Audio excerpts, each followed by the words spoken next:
Israel और Hamas के बीच में वॉर शुरू हुए लगभग 3 महीने हो गए हैं। जब हमास ने इजराइल के ऊपर अटैक किया था तो इजराइल के बीएम बेंजामिन नेतन्याहू ने कहा था कि जब तक हम हमास को जड़ से खत्म नहीं कर देते हम ये वॉर नहीं रोकेंगे। तब से लेकर अब तक इजराइल आर्मी लगातार गाजा में ग्राउंड ऑपरेशन कर रही है। और मैं आपको एक और बात बता दूं कि इजरायली आर्मी ने भी हमास को अंडर एस्टिमेट किया। इस वॉर में अभी तक लगभग इजराइल के भी 200 सोल्जर्स मारे जा चुके हैं। इस वॉर में जहां इजराइल को यूएस की खुली सपोर्ट है तो हमास को भी अरब कंट्रीज और हिजबुल्लाह सपोर्ट कर रहे हैं। हिजबुल्लाह एक और टेररिस्ट ऑर्गेनाइजेशन है जो लेबनान से ऑपरेट करती है और हिजबुल्लाह को ईरान बैक करता है। अब इजराइल ने जब ग्राउंड ऑपरेशन करने स्टार्ट किए तो हमास के टेररिस्ट आम सिविलियंस को अपनी शील्ड बना रहे थे और इस वजह से इजरायली आर्मी को काफी परेशानी हो रही थी गाजा के अंदर। तो इजराइल ने अब क्या किया है कि इजराइल ने हमास की टॉप लीडरशिप को टारगेट करना शुरू कर दिया है।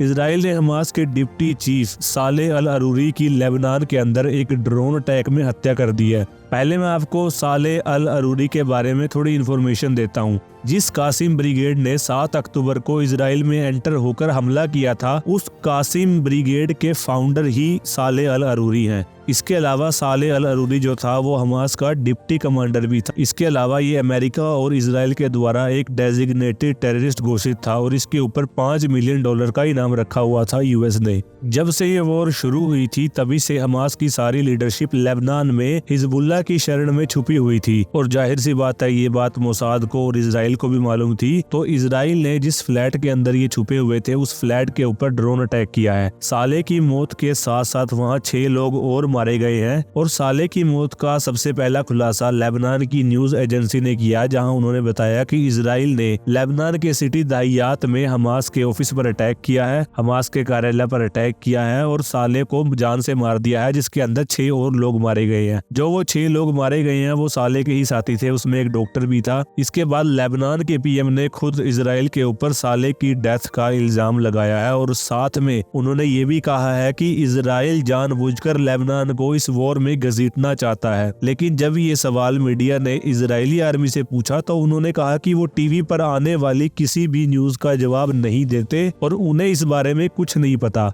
देखिए, अगर कोई कंट्री दूसरी कंट्री पर अटैक करती है उसके घर में जाकर तो वो कभी खुलकर ये एक्सेप्ट नहीं करेगी कि ये अटैक उन्होंने करवाया है, क्योंकि ये इंटरनेशनल नॉर्म्स और इंटरनेशनल लॉज के खिलाफ है। लेकिन सालेह अल अरूरी की मौत की कंफर्मेशन खुद हमास ने अल अक्सा रेडियो के ऊपर आकर की है। अब अगली बात ये है कि ये वॉर जिस डायरेक्शन में चल पड़ा है उसे देखकर लग तो यही रहा है कि आने वाले टाइम में मिडिल ईस्ट में बहुत ज्यादा डिस्टर्बेंस होने वाली है। ऑलरेडी रशिया यूक्रेन वॉर चल रहा है जिसकी वजह से पूरी दुनिया में एक इकोनॉमिक क्राइसिस आया हुआ है और अगर ये Israel Hamas war middle east को डिस्टेबलाइज कर देता है तो ये इकोनॉमिक क्राइसिस और ज्यादा वर्स होता जाएगा, क्योंकि रशिया भी और मिडिल ईस्ट की कंट्रीज भी पूरी दुनिया को ऑयल सप्लाई करती हैं। आज के टाइम में भी दुनिया की 40% एनर्जी जनरेशन ऑयल से होती है। आप लोगों ने कुछ टाइम पहले न्यूज में देखा होगा कि यूरोप के अंदर बहुत ही शदीद इकोनॉमिक क्राइसिस है क्योंकि रशिया उन्हें ऑयल सप्लाई नहीं कर रहा। और अगर ये हालात मिडिल ईस्ट में हो जाते हैं तो इसके बाद ये इकोनॉमिक क्राइसिस और वर्स होता जाएगा। बहुत सारी कंट्रीज ऐसी होंगी जिनकी इकोनॉमी डूबेगी। दूसरी बात यह है कि इस वॉर में अब तक इजराइल के